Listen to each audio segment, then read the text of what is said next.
أصدقائي الأعزاء، أهلا بكم في أول حلقة من بودكاست القهوة. الحقيقة أول لما أنا فكرت إن أنا أعمل بودكاست كنت محتار جدا المفروض أتكلم عن إيه، ولما نزلت البرومو فيديو بتاع البودكاست ما كنتش عارف الناس منتظرة مني أتكلم عن إيه. يعني مش فاهم هم منتظرين مني أتكلم عن معلومات عامة ولا هتكلم عن معلومات عن القهوة ولا إيه بالظبط، أنا ما كنتش عارف. فأتمنى أصلا المواضيع اللي أنا هتكلم عنها تعجب الناس وتفوق توقعاتكم، وعشان دي أول مرة أعمل فيها بودكاست ففكرت أعمل بودكاست خفيف وبسيط. وأنا دايما مقتنع إن البدايات البسيطة هي أجمل البدايات. مش مهم عندي غير إن أنت تكمل الفيديو للآخر وتبقى مبسوط وتطلع بمعلومة أو معلومتين، ولو ما طلعتش بمعلومة تستمتع بالبودكاست. ونظرا بقى إن دي حلقة افتتاحية للبودكاست فكنت محتار المفروض هتكلم عن إيه أول حلقة، وفي نفس الوقت أنا مش عايز البودكاست ده يتكلم عن القهوة 100%، عايز الموضوع يبقى مختلف شوية. وبما إن البودكاست ده اتعمل في رمضان فطبعا لازم أتكلم عن القهوة في رمضان. أنا فاكر قبل رمضان بيوم ناس كتيرة جدا كانت عمالة تبعت لي وتسألني إزاي نقلل القهوة في رمضان، أو أنت بتعمل إيه عشان تقلل القهوة في رمضان، أو إزاي بتشرب قهوتك في رمضان، لدرجة إن هم عايزين ننزل حلقة واحدة بس بتتكلم عن إزاي تقلل القهوة في رمضان. وأنا بالنسبة لي الإجابة بسيطة جدا، رمضان فرصة حلوة جدا. أنت لو بتشرب قهوة كتير وعايز تقلل فرمضان دي فرصة كويسة، فدي فرصتك يعني. والقهوة زي أي حاجة في الدنيا كترها بيسبب الأضرار، فلو أنت بتشرب قهوة كتير حاول تقلل شوية. والموضوع أصبح جدال رهيب جدا ما بين كل الناس، حتى كان نفسي أعرف الناس بتشرب قهوة إمتى في رمضان. ولما سألت الناس في اللي بيشربها بعد الفطار على طول عشان يبدأ كده يفوق لبقية اليوم، وفي بقى اللي بيشربها قبل الفطار وبعد كده يروح يتمرن في الجيم ويرجع يفطر، وفي اللي بيحب يفطر وبعديها بساعتين يمزج نفسه بقى بكوباية قهوة جميلة، ياكل حاجة حلوة، ياكل كنافة، ياكل بسبوسة. وانا بصراحة شايف ان دي حاجة جميلة جدا، انت تفطر وبعد كده تهضم وتستنى شوية وتقعد بقى في روقان كده تشرب كوباية القهوة وتحلي معاها، انت كده بقيت مزاج.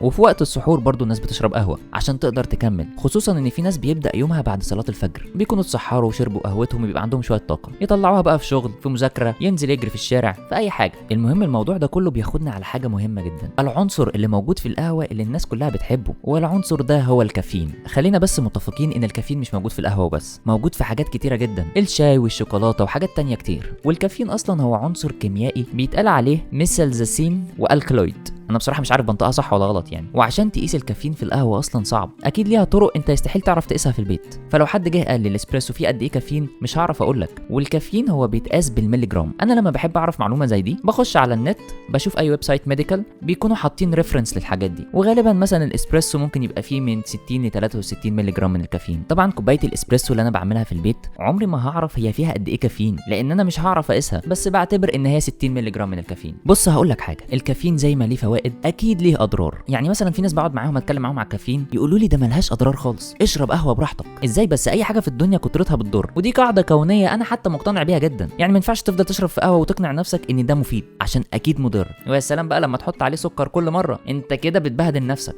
ولو بصينا لشويه الابحاث العلميه اللي بتتعمل هيقول لك الناس الكبيره تاخد في اليوم 400 مللي جرام من الكافيين، واي بنات في فتره الحمل تاخد 200 مللي جرام من الكافيين، والاطفال اللي فوق ال 12 سنه مثلا 100 مللي جرام من الكافيين، والاطفال الاصغر من 12 سنه ما ياخدوش كافيين اصلا. وكل ما بفضل ادور على الموضوع ده بلاقي نفس الارقام دي. انا شايف لو انت شخص كبير حاول تقلل شويه عن 400 مللي جرام، دي وجهه نظري، تبقى مأمن نفسك، لان اكيد مش كلنا نقدر نستحمل 400 مللي جرام من الكافيين، كل واحد عنده جينات مختلفه، فممكن 400 مللي دول تبقى اكتر عليك اصلا. وفي الاول وفي الاخر انت هتشرب وتجرب لغايه ما تعرف ايه الكميه اللي تبقى مناسبه ليك، فحاول ما تكترش قوي برضه، عشان برضه نرجع للنظريه الكونيه بتاعت اي حاجه كترتها بيضر. بس دايما في حوار الكافيين ده الناس بتسالني اسئله معينه ما بتتغيرش. اول سؤال اللي بيسالني انهي طريقه تحضير قهوه بيبقى فيها كافيين اعلى، تاني سؤال انهي تحميصه قهوه بيبقى فيها كافيين اعلى، تالت سؤال بقى وده بصراحه بيصعبوا عليا لما بيسالوهوني، الناس اللي في ثانويه عامه كلهم بيخشوا يسالوني انا عايز قهوه تفوقني، وبيكونوا عايزين يعرفوا هيشتروها منين، مستعدين يشتروها من اي حته بس عشان يفوقوا عشان يذاكروا. الفكره بقى لما حد بيسالني الثلاث اسئله دول ما بعرفش ارد عليه ازاي، اصلا انا يستحيل ارد عليك باجابه واحده لان اجابتها كبيره شويه محتاجه ان احنا نتكلم عنها عشان تفهمها. اصلا في ناس ما بتتمزجش بالكافيين، يعني انا مثلا ببقى قاعد جنب واحد بيشرب قهوه تركي ومتحمصه غامق جدا محروقه على فكره، وجوده الحبوب نفسها عاديه جدا، وكمان لما تتحمص الكافيين بيقل، وبيبقى قاعد مبسوط ومتمزج جدا وهو بيشربها، فاكيد ما تمزجش ولا تكيف ولا فاق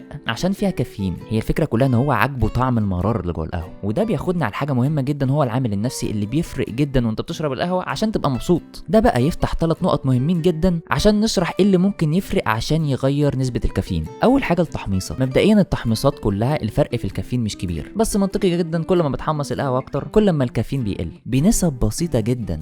فالموضوع ده امره مفروغ منه. مش هنقعد بقى نسال القهوه الفاتحه فيها كافيين اعلى ولا القهوه الغامقه ولا الكلام ده كله، كلهم قهوه وكلهم فيهم كافيين. نيجي لنقطه تانية، نوع حبايه البن. مبدئيا كده حبوب البن بتتزرع في اراضي كتيره جدا في العالم وبتختلف في الارتفاع اللي بتتزرع فيه، فحبايه عن حبايه اكيد بتفرق. زي كده المانجا اللي واخده حقها في الزراعه بيكون طعمها حلو وجميل وزي الفل، او الطماطم والخيار الاورجانيك، ده كلام جميل جدا. ده غير بقى ان القهوه في منها حبوب ارابيكا وحبوب روبوستا. محبوب الروبوستا الاغلب بيبقى فيها كافيين اعلى، بس ممكن يبقى في حبوب روبوستا الكافيين فيها اقل من حبايه معينه من الارابيكا، جايز. ما هي برضو حاجه مش ثابته، ما هي في حبوب كتيره جدا من القهوه، يعني هتعرف منين؟ نيجي لاخر حاجه واهم حاجه، طريقه تحضير القهوه. يعني مثلا الاسبريسو ال 30 مللي اللي انت بتعملهم دول بيكون فيها نسبه كافيين عاليه جدا، بس انت لو عملت 200 مللي فلتر كافي هيبقى فيها كافيين اعلى، مثلا 150 مللي جرام من الكافيين. ده معناه ان انت لو شربت ربع كوبايه الفلتر كافي كده انت خدت الكافيين كله؟ اكيد لا. روح اشرب ال 30 مللي اسبريسو هتاخد كافيين اعلى. ما انت هتشرب الفلتر كافي كله يا تروح تشرب الحبه الصغيرين بتوع الاسبريسو. فهنا بيقول لك ان الفلتر كافي تركيز الكافيين فيه اقل، بس عشان الفلتر كافي بتبقى كميته كبيره فبيدوب كافيين اعلى جواه،